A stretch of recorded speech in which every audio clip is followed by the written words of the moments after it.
All right. This is a very surreal moment for me. I mean, today is Wednesday, March 5th, 2014, and today I'm reading something and starting this journey that will take years to complete. And that's very strange to me and wonderful in this beautiful way that this is going to take me years to finish. And that's cool. I didn't even know that when I was doing when I started reading Tamara Pierce. I didn't know I was gonna. Yeah, I actually went back and to that first Tamara Pierce book for Alana and realized that I was like, oh, it'll even out when I read these two, these two series at the same time. It'll be the same. Oh no, not even. No, I haven't even finished what I said I was going to read initially, and it's been like a year and a half. So anyway, today is the day I start Discworld, and I'm starting with The Color of Magic. I'm reading these in publication order. So before I get to this and actually read it, just a few things. When you watch this, you're going to watch it early. This review will go up on March 14th. Got delayed a couple days so we could finish or finalize the splits and have all of that stuff ready. So that's why I got delayed one post. Um, uh, so this is going up on the 14th of March. Please, please, please, please read. There's going to be a big intro explaining some of the rules. Some of you may be new to Mark Reads. Please, I swear to you, please read them. They're very, very important. I don't want this experience ruined for me, which means don't spoil me. Are you going to talk about something I haven't read? Don't do it. In any context, for any reason. I don't care if your logic in your brain is like, oh, this is definitely another spoiler, I'm going to tell it. Don't. Just don't do it. RT13 is your best friend. How many of these are 42 books? 43? I don't quite remember. Anyway, so I'll deal with that stuff there. Let's just actually get to this. This is for 3 parts. That's their username, 3 parts. Thank you for this. This is the first section of The Color of Magic by Terry Pratchett, which is The Color of Magic prologue. Oh, it's happening. In a distant and second-hand set of dimensions, in an astral plane that was never meant to fly. Okay, I already can't deal with this. The curling star mist waver and part. See, great Atuin, the turtle. It says turtle, comes swimming slowly through the interstellar gulf, hydrogen frost on his ponderous limbs, his huge and ancient shell pocked with meteor craters. Through sea-sized eyes that are crusted with a rheum and asteroid dust, he stares fixedly at the destination. Capitalize. Destination. In a brain bigger than a city, with geological slowness, he thinks only of the weight. Most of the weight is, of course, accounted for by Berillia, Tirul, Great Tufan, and Jarakeen, the 4 giant elephants upon whose broad and star-tanned shoulders the disk of the world rests. Garlanded by the long waterfall at its vast circumference and domed by the baby blue vault of heaven.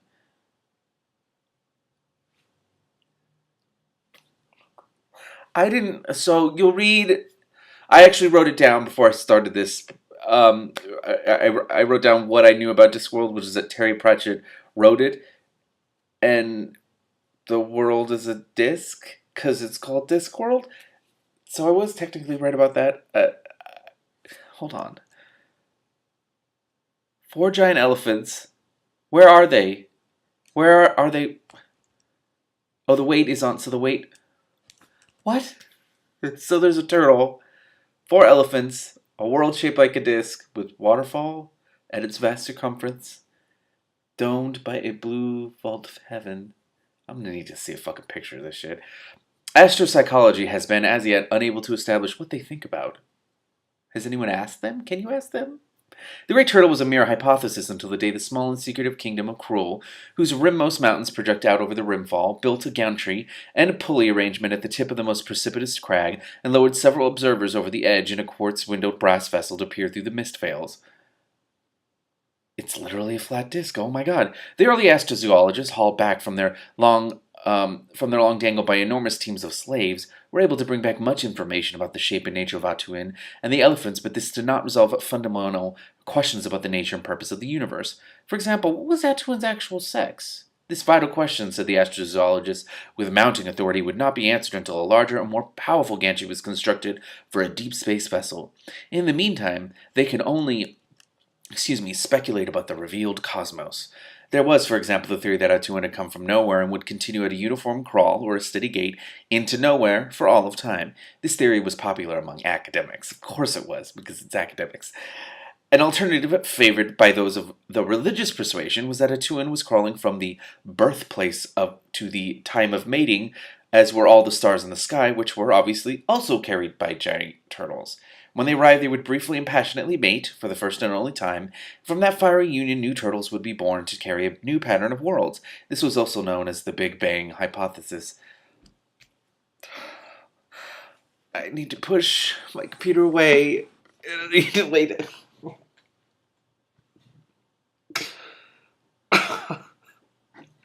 Please tell me Terry Pratchett was like, I need to make a Big Bang pun, and now I need to write an entire novel based on this pun, because holy shit, that pun is so good. Okay. Thus it was that a young Cosmo Chelonian, or Chelonian, I don't know how to say it yet, of the Steadygate faction, testing a new telescope with which he hoped to make measurements of the precise albedo of Great Atuan's right eye, was on this eventful evening the first outsider to see the smoke rise hubward from the burning of the oldest city in the world. Later that night he became so engrossed in his studies he completely forgot about it. Nevertheless, he was the first. There were others. Turn the page. The sending of 2 prologues, but no chapters. Just kidding. The Discworld offers sights far more impressive than those found in universes built by creators with less imagination but more mechanical aptitude. Whoa, he just put God on blast. Although the Disc Sun is but an orbiting moonlet, its prominence is hardly bigger than croquet hoops. The slight drawback must be set against the tremendous sight of Great Atuan the turtle, upon whose ancient and meteor-riddled shell the disc ultimately rests. Sometimes, in his slow journey across the shores of infinity, he moves his country-sized head to snap at a passing comet. But perhaps the most impressive sight of all, if only because most brains, when faced with the sheer galactic enormity of Atuan, refuse to believe it, is the endless rimfall, where the seas of the disk boil ceaselessly over the edge into space. Or perhaps it is the rim bow, the 8-colored oral-girdling rainbow that hovers in the mist-laden air over the fall. The 8th color is octarine, caused by the scatter effect of the strong sunlight on an intense magical field. Or perhaps again the most magnificent sight is the hub. There, a spire of green ice 10 miles high rises through the clouds and supports at its peak the realm of Dunmanifestan, the abode of the disk gods. There's gods! The disk gods themselves, despite the splendor of the world below them, are seldom satisfied. That's true. It is embarrassing to know. I'm not going to be able to get. It is embarrassing to know that one is a god of a world that only exists because every improbability curve must have its far end, especially when one can peer into other dimension at worlds whose creators had more mechanical aptitude than imagination. No wonder, then, that the disc gods spend more time in bickering than in omnicognizance. On this particular day, blind Io, by dint of constant vigilance, the chief of the gods, sat with his chin on his hand and looked at the gaming board on the red marble table in front of him. Blind Io had got his name because, where his eye socket should have been, there were nothing but 2 areas of blank skin. His eyes, of which he had an impressively large number, led a semi-independent life of their own. What? Semi-independent life? I don't even... Okay. Several were currently hovering above the table. The gaming board was a carefully carved map of the Discworld, overprinted with squares. A number of beautifully modeled playing pieces were now occupying some of the squares. A human onlooker would, for example, have recognized in 2 of them the likenesses of Bravid and the Weasel. Others represented yet more heroes and champions, of which the disc had a more than adequate supply. Still in the game were Io, Offler the crocodile god, Zephyrus the god of slight breezes. It's a very specific god. Fate and the Lady. There was an air of concentration around the board now that the lesser players had been removed from the game.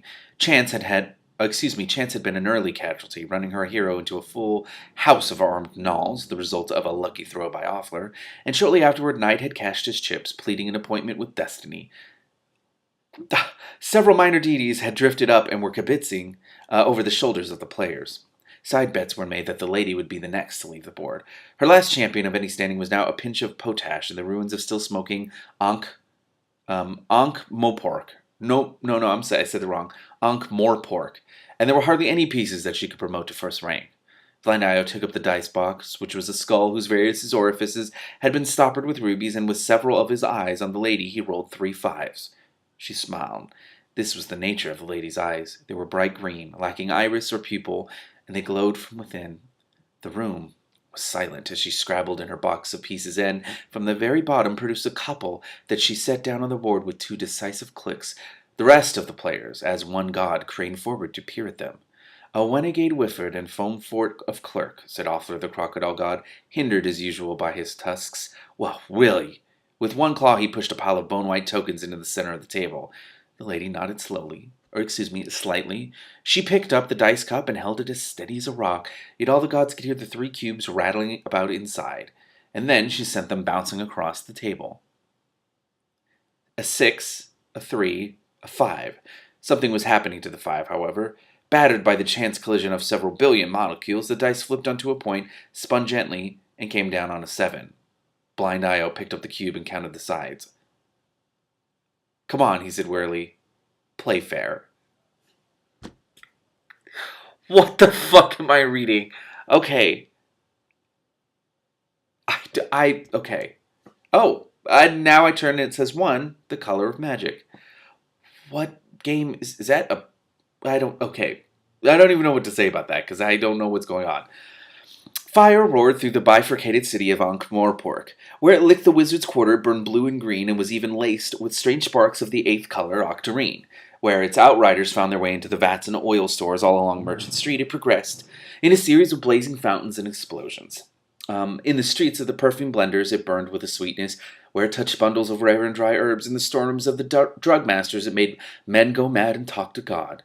By now the whole of downtown Morpork was alight, and the richer and worthier citizens of Ankh on the far bank were bravely responding to the situation by feverishly demolishing the bridges. But already, the ships in the Morpork docks, laden with grain, cotton, and timber, and coated with tar, were blazing merrily, and their moorings burnt to ashes, were breasting the river Ankh on the ebb tide, igniting riverside palaces and bowers as they drifted like drowning fireflies toward the sea. In any case, sparks were riding the breeze and touching down far across the river in hidden gardens and remote rickyards. The smoke from the merry burning rose miles high in a wind-sculpted black column that could be seen across the whole of the Discworld. It was certainly impressive from the cool, dark hilltop a few leagues away, where 2 figures were watching with considerable interest. The taller of the pair was chewing on a chicken leg and leaning on a sword that was only marginally shorter than the average man. If it wasn't for the air of wary intelligence about him, it might have been supposed that he was a barbarian from the Hubland wastes. His partner was much shorter, and wrapped from head to toe in a brown cloak. Later, when he has his occasion to move, it will be seen that he moves lightly, cat-like. The 2 had barely exchanged a word in the last 20 minutes, except for a short and inconclusive argument as to whether a particularly powerful explosion had been the oil bond store or the workshop of Caribal the Enchanter. Money hinged on that fact. Now the big man finished gnawing at the bone and tossed it into the grass, smiling ruefully. "There go all those little alleyways," he said. "I like them. All the treasure houses," said the small man. He added thoughtfully, "Do gems burn? I wonder. 'Tis said they're kin to coal." "All the gold melting and running down the gutters," said the big one, ignoring him, "and all the wine boiling in the barrels." "There were rats," said his brown companion. "Rats, I'll grant you. It was no place to be in high summer." "That too. One can't help the feeling, though. Oh, well, a momentary—" He trailed off, then brightened. "We owed old Fridor at the Crimson Leech 8 silver pieces," he added. The little man nodded. They were silent for a while as a whole new series of explosions carved a red line across a hitherto dark section of the greatest city in the world. Then the big man stirred. "Weasel?" "Yes." "I wonder who started it." The small swordsman, known as the Weasel, said nothing. He was watching the road in the ruddy light. Few had come that way since the Deosel Gate had been one of the first to collapse in a shower of white-hot embers. But 2 were coming up at it now. The Weasel's eyes, always at their sharpest in gloom and half-light, made out the shapes of 2 mounted men and some sort of a low beast behind them, doubtless a rich merchant escaping with as much treasure as she could lay frantic hands on. The Weasel said as much to his companion, who sighed. "Oh, you know what? I am getting close to 50 minutes. I have no clue what's going on. None at all. I don't think I've ever been this confused. So, I'm going to make another video and then keep reading."